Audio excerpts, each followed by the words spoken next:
that nothing escaped his lips that had not been weighed in the scale of wisdom and discretion. Frank Morris, another distinguished journalist of the time, described him as the greatest parliamentarian that India had produced since independence, who combined a vivid clarity of mind with persuasive and convincing verbal finesse and could demolish an opponent without leaving a scar. But one, including the victim, was left in no doubt that the demolition was complete. Quote.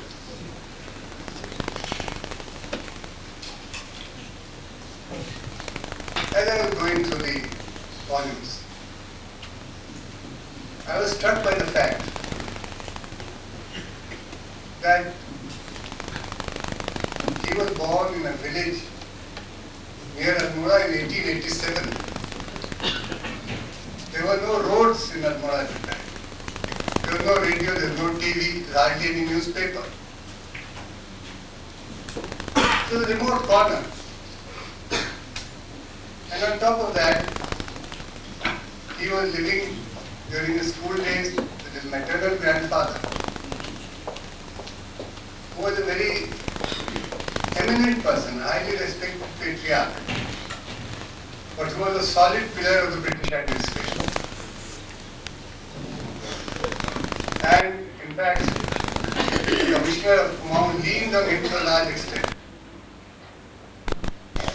So when you think of his journey from these beginnings to the decision-making echelons of politics and administration of this country, if one did not know it was a fact, one would say it's highly unlikely that such a thing should happen. But did it happen? And I suppose scholars will try to analyze and try to find out as to what was it that drove him. What was it that made him identify himself with this large, huge country, although it came just from a corner of it. So these are issues on which I cannot deal, with which I cannot deal. But going through the volumes, one could see that while he kept his feet on the ground in his home area, with every volume he grew in stature, extended the field of his activities and interests, and ultimately covered the whole country. And the one thread that I think runs through it all is that of a great firmness of purpose, great resoluteness, so that when he gave up practice at the instance of Gandhiji, Gandhiji's fall in response to that, it must have been difficult for him. He was a self-made man, a good practice, but he also had a family. Must have been difficult.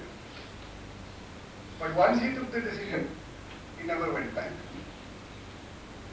And so down in his political life and his administrative life, by innumerable instances, where he had to take very difficult decisions. Having taken them, he stuck to his decisions. He did not change. And that, I think, stood him in good stead in later years and throughout the turbulent times through which he lived. I remember vividly, I don't know why I should remember it, but I do, 1940 individual satyagraha. When he was offering satyagraha, I was 9 years old, I was holding on to his finger. Again, I don't know why I was there, I had no place to be there. Police were surrounding him. Beyond that was a huge crowd of people. And it was wartime, and he read out a piece of paper that you should not cooperate with the war effort. And he was arrested, and he was taken away. the crowd very reluctantly made way of the police jeep. That image has stuck in my mind. And then I went to see him, caught a bus and went to see him in Almora jail. And there I saw something which again is deeply etched in my mind. I found him very happy, surrounded by birds, feeding birds from his palm, birds sitting on his head, on his shoulders, and enjoying himself. And I expressed my surprise, and he said, no, it's not that easy. It took me a long time for me to overcome their fear. But ultimately I succeeded. And that was a kind of good cheer, robustness, confidence that he imparted to me and to others who came in contact with him. It was a source of strength. And I think that is what, again, something which made him not only take difficult decisions but carry people with him. The strength of conviction. Another incident which I remember, Sunil is here, and seeing him, I'm reminded of another incident. My father was a disciplinarian, and he was a stickler for rectitude. Only one instance do I know where he consciously took a lenient view. In those days, in the evenings, I used to take him out for a drive. That was his only relaxation. And on that occasion, as very often happened, Shastriji was sitting with him. I was the driver, he was sitting at the back seat, but I heard the whole conversation. I don't know whether I was meant to, but I did. And the conversation ran something like this. Shastriji said, Panditji, Vajpayee is very angry. He says that the law should be the same for everybody, but you are being very soft on a particular person. So he said, Lal Bahadur, let me explain to you. It is true that a case has come to me in which if we want to take action, we can take action.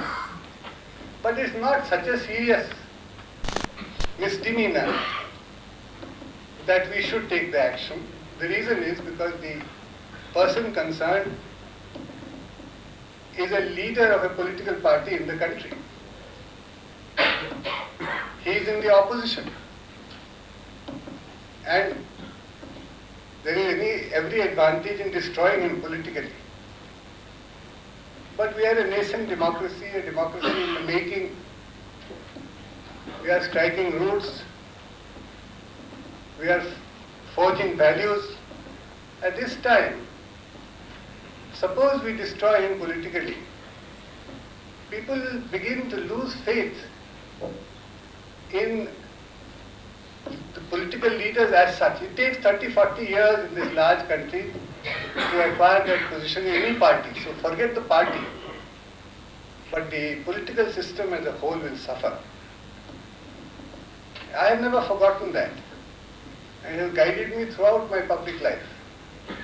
And I think it is important, regardless of parties, that we should maintain a certain level of credibility for all political parties, for all their leaders, and also extend a certain tolerance for anything that concerns people at that level. Now, I don't want to take more time, but if Atalji allows me, I'll just quote from the volumes, just 2 or 3 small pieces. In his editorial note to volume 4, this was in 1927-28, Dr. Nanda has picked up a little gem from one of Pandit Pant's speeches in the UP Legislative Council. speaking about one of the loyalist ministers, he was an Indian, was a minister then there in UP, who was notorious for his subservience to the British officials, Pandit Pant said, I quote, "He is, whatever his other defects may be, a very loyal chief to his secretary." And I am sure that when he gets a suggestion from those who are under him, he embraces it with all the love and affection of which I am told he is capable. Unquote. Speaking on the budget in the Central Assembly in 35-36, in volume 6, pages 60-61, he says, finance member refuses to take note of what has happened since the days of Adam Smith, as he would not perhaps of what has happened since the days of Adam and Eve. He is still lost in laissez-faire. Honorable Sir James Grigg was a finance member.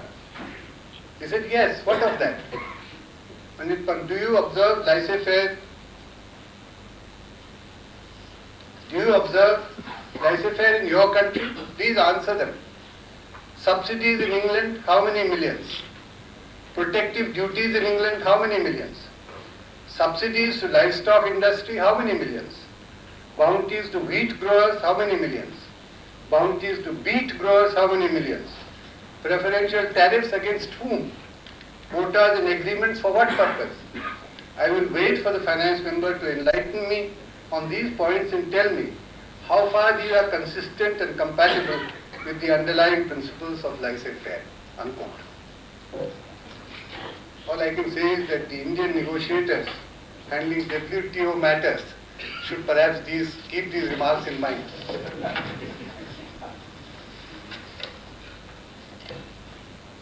Then, in 1957, from a speech in Parliament, so my attitude towards the question is a simple one.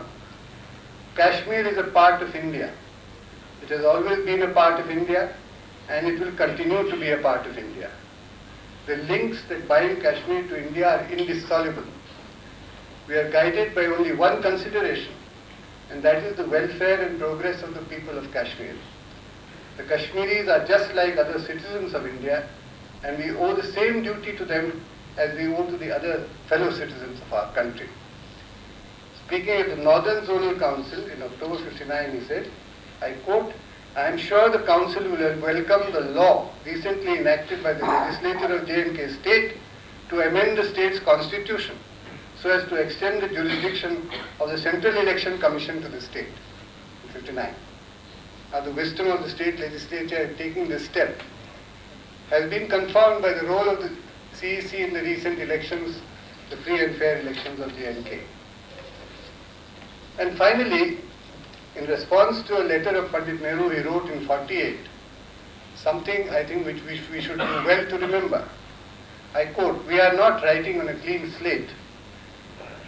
I am afraid that throughout our agitation for Swaraj, and even since our attainment of it, undue and almost exclusive emphasis has been laid on the rights, benefits and privileges which the people should enjoy, and little has been said about the sacrifices without which no progress is possible. The doctrine of self-denial and social responsibility has to be inculcated all over. In the past, life in our country was mostly based on an individualistic system. That trait still persists. There can be no stable foundation for self-government so long as an average citizen does not respect the rights of others and does not feel that his own well-being is determined by that of his fellow citizens. Unquote. Thank you.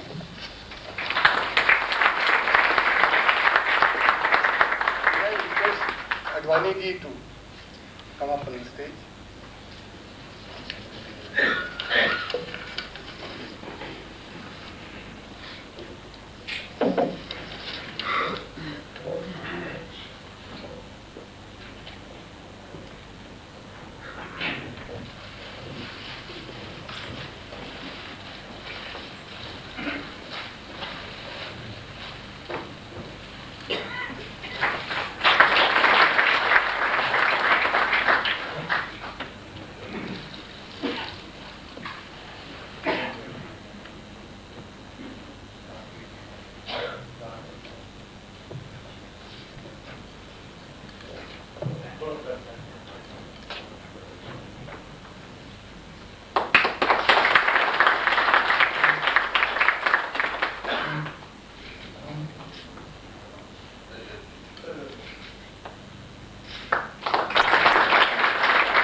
There are 18 volumes, so this is a symbolic presentation of the 18 volumes.